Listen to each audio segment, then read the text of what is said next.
Голубой ирис. Испанская сказка.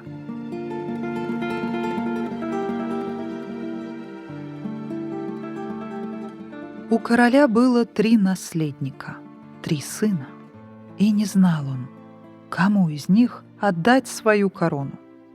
Однажды он созвал своих сыновей и сказал: «Я отдам корону тому из вас, кто принесет мне цветок голубого ириса». Сыновья отправились на поиски. Пошли они в разные стороны. Старший отправился в горы. Он видел много цветов, но все они были лиловыми, и не было среди них голубого ириса. Второй сын пошел в поле. Он тоже видел много цветов, но цветы все были желтыми. Младший сын пошел в лес и на лесной лужайке нашел голубой ирис. Его листья были как стрелы, а лепестки — как крылья бабочки. Один ряд лепестков опускался вниз, наподобие балдахина, а другой поднимался вверх, как корона, и все они были голубыми, как небо. Юноша бережно спрятал цветок под рубашку, чтобы никто не увидел цветка и не отнял его. И под утро на берегу Гвадалавьяра встретил своих старших братьев. Они спросили у него: «Что ты несешь так бережно под рубашкой?» Младший брат хотел ответить, что у него ничего нет, но он не умел лгать и сказал: «Я несу голубой ирис. Я нашел его на лесной лужайке. Листья его как стрелы, а лепестки как крылья бабочки». Тогда старший брат сказал второму: «Что нам сделать, чтобы завладеть цветком и получить корону?» А второй ответил: «Убьем его». Так они и сделали.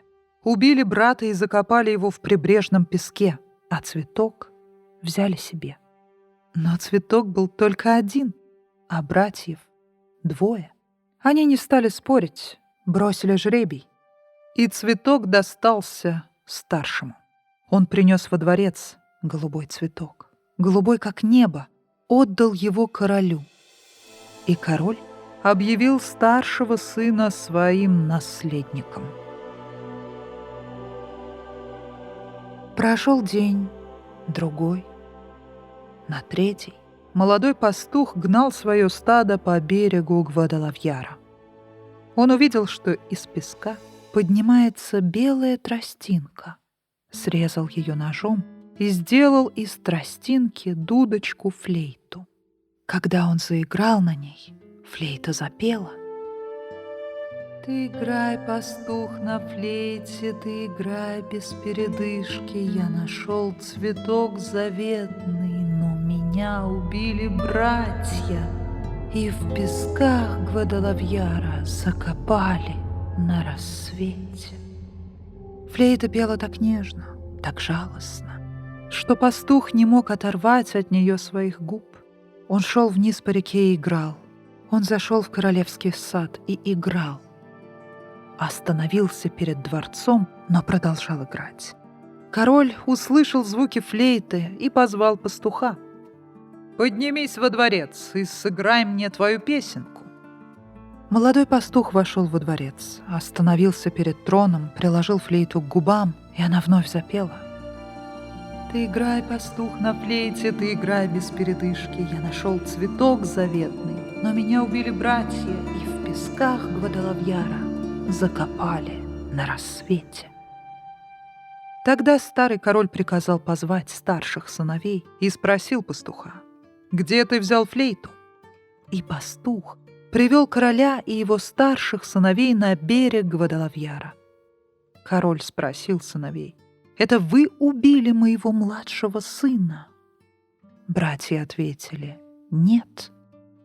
Тогда король приказал поднять песок на том месте, где рос белый тростник, и они нашли юношу живым, здоровым и невредимым.